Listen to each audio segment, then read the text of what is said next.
Welcome to my lecture.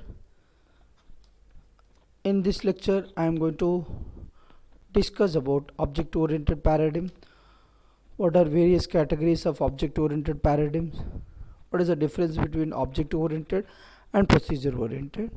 What are object-oriented concepts? How we are thinking to solve a particular problem in object-oriented terminology? What are the messages we are sending between the classes and the roles and responsibilities of the methods? This we'll see one by one. Please subscribe my channel, share and like. Let me see one by one. Object oriented paradigm. The paradigm, it can also be called as method to solve a particular problem. So paradigm is an approach to solve problem using some programming languages. And also we can say it is a method to solve a problem using a techniques and tools. We have various programming paradigms. One is imperative paradigm, the other one is declarative paradigm. In imperative paradigm we have procedural programming, structured programming, object oriented programming. In declarative paradigm we have functional programming, logic programming. So what is procedural programming, what is structural programming, what is object oriented programming, we'll see. In imperative programming, this is actually, it is a term from Latin imperare, that is called a command. It is the oldest programming paradigm. A program based on the paradigm is made up of a clearly defined sequence of instructions to a computer.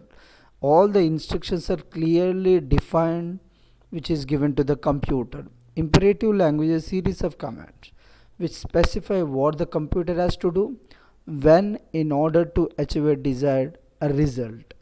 It is a system oriented. The code is easy to understand.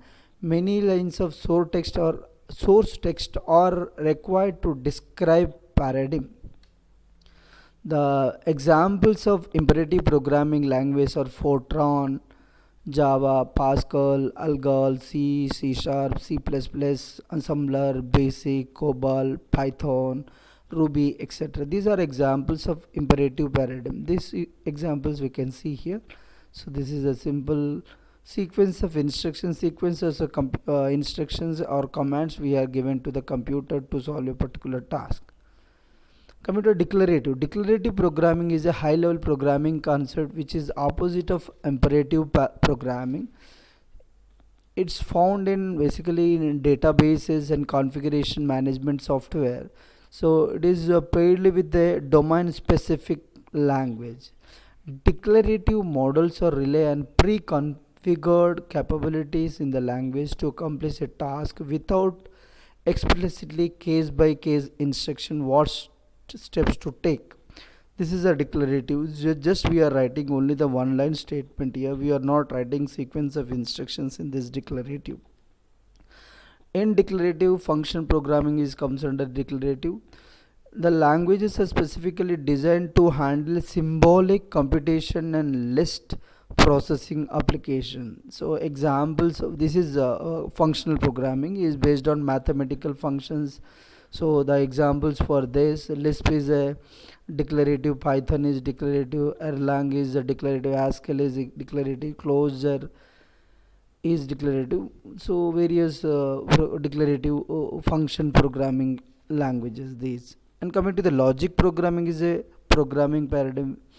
It is on based on formal logic. Any program written in a logic programming language is a set of sequence in logical form expressing facts and rules about some problem domain. Logical programming can be used to express knowledge in a way that does not depend on the implementation, making programs more flexible, compressed and understandable. Examples for this logic programming are Prolog, Datalog and Mercury. These are the examples of logic program.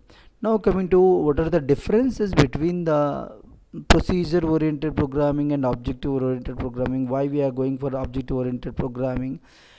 Procedure oriented programming is divided your problem statement into smaller parts, they are called functions. Whereas in object oriented programming, the program is divided into smaller parts which are objects. Procedure programming, it follows top down approach. Object oriented programming, it follows bottom up approach.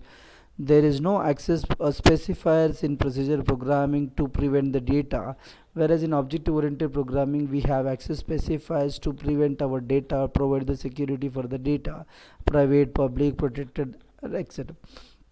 Adding new data and function is not easy in case of procedure oriented programming. It is easy in case of object oriented programming. Procedure programming does not have any proper way for hiding data. It is less secure. Object oriented programming provides a data hiding, so it is more secure. So that is called abstraction. In procedure programming we don't have overloading.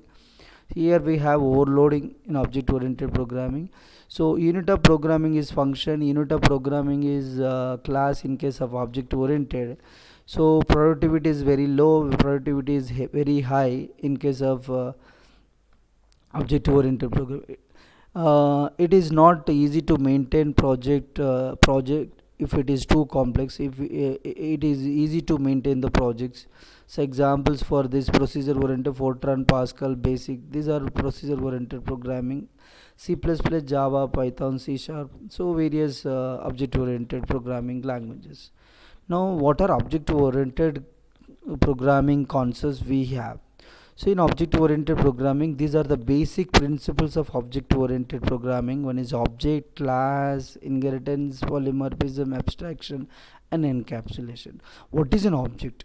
Object is a real-time entity which exists at runtime, which has a state and behavior. So you can see in this diagram, object, a person has its own properties, he has state and the behavior. Now person properties, these are the properties of person: is hair color, eyes, skin. These are the properties of person.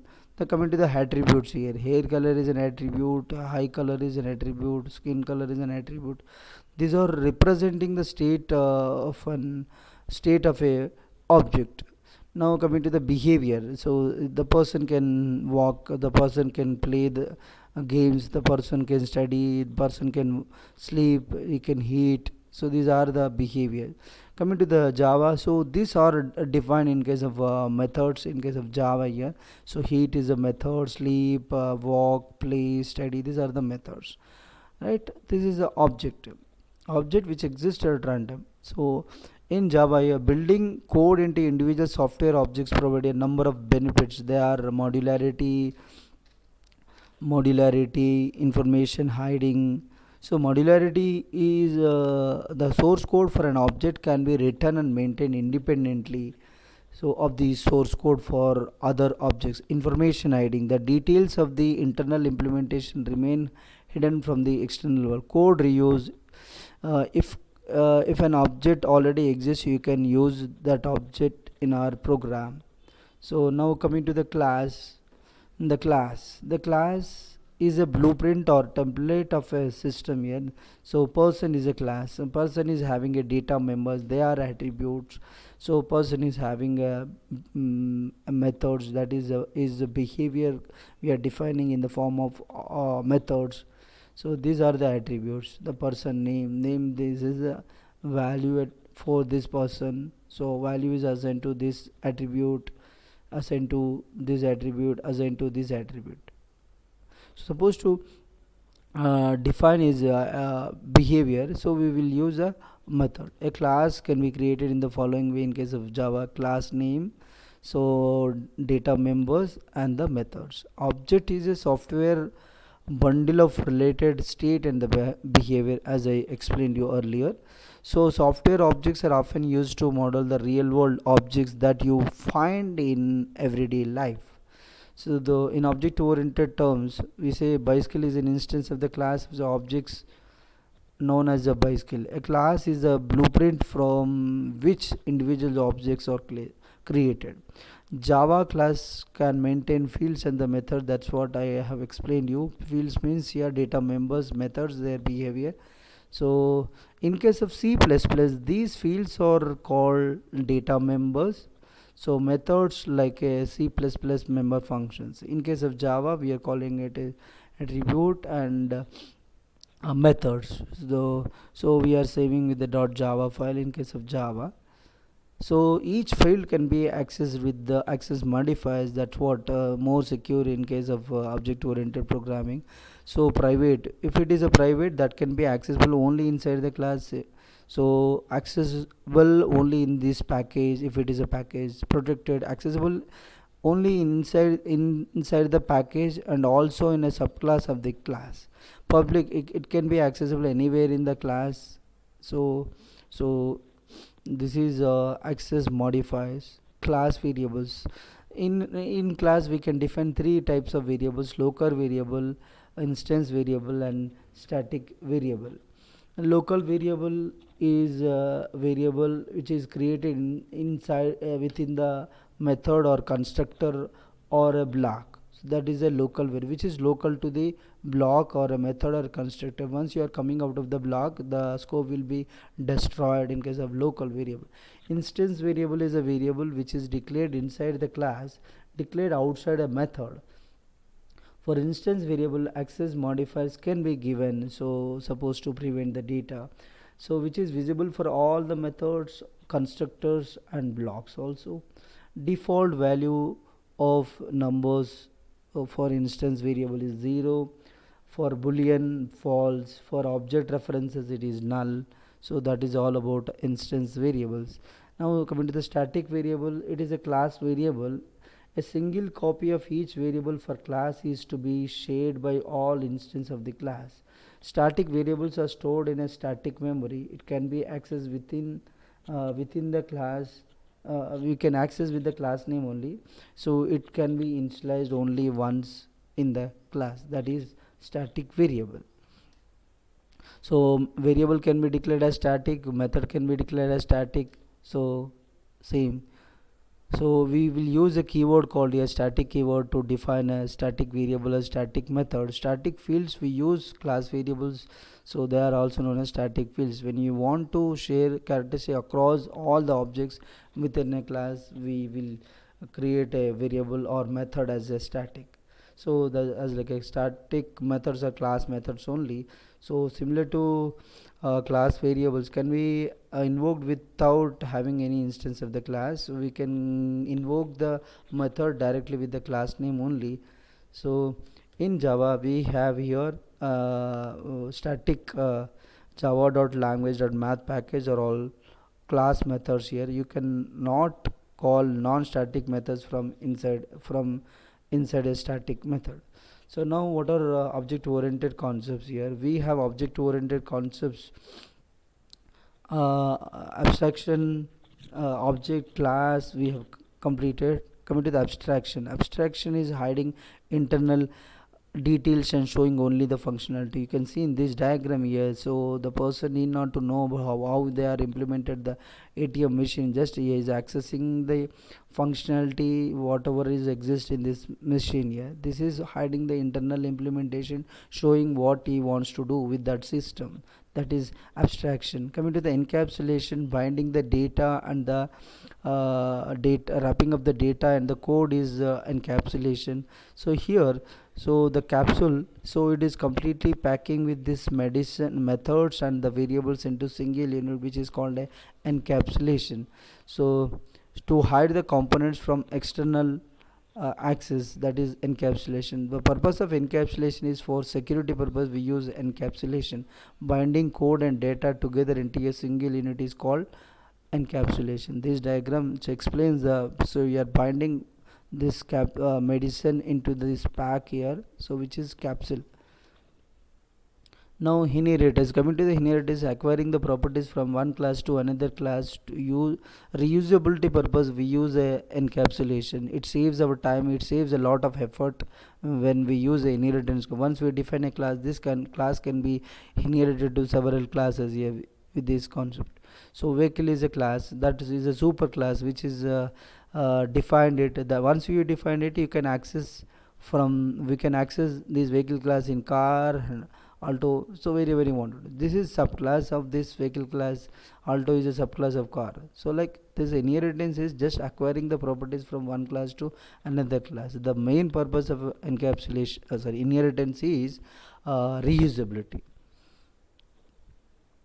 Right, that is what acquiring all the property. Now coming to the polymorphism. Poly means here many, morphism means forms. Generally it is called as many forms. Here in this diagram it says that the person can behave in different ways here. So when he is working, so his behavior is different. When he is shopping, his behavior is different. When he is with the family, his behavior is different. When he is with the family, his behavior is different.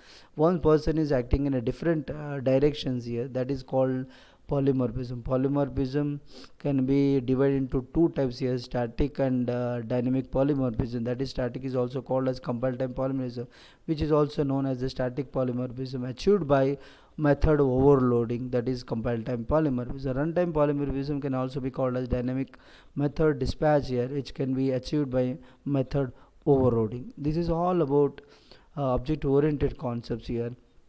Now coming to the how, so we are thinking in object oriented way. So that is a way of viewing world with the object oriented. For example, see this diagram here. So suppose to take any order from the Swiggy or Zomato. So what you will do here, generally will approach the agency. He is going to respond it to get that. So now just you are sending the request to this here. So here objects are available, food panda here. So several mediators are there. Swiggy is a mediator, Zomato, and these are the agents. They are responding to take the message, to take the request from the users here. So then that message has to be sent to the object one, that is agent one here. So founding, so once he is requesting for the order here, they are taking the order and deliver to the customer. So by, so here and the output is what, getting the data. So just you will pass the data, so that has to be performed. So action has to be performed, then they'll send the ready-made food to the users who are going to send the request. Now same thing like object 2. So there is a message here. So here the responsibility of the method is to perform this actions here, because the data which they have given the order here, that has to be performed. So in the method 2, like this, the agents are only the mediators. They are taking the request from the various users. Okay, so this is a class hierarchy here, because in Java it has a class hierarchy here. It maintains the hierarchy basically. So object is a super, then character, then digit and letter. So because the class hierarchy, it maintains a hierarchy from higher to lower here. So this is all about a class hierarchy. Method binding I have explained you. This is a simple example. Method binding is a method overriding, binding the methods at the time of runtime here. So this is the example for method binding. So now coming to the summary of object oriented concepts here. So suppose to design any system here, so we are thinking in case of objects and the data, then we'll design the solution here. So class and object, message design, responsibility design, all those things will focus to design any object oriented programming problem statement supposed to solve using object oriented. This is all about objective oriented brief. So thank you very much. So like my video, share my video, subscribe my channel. Thank you very much.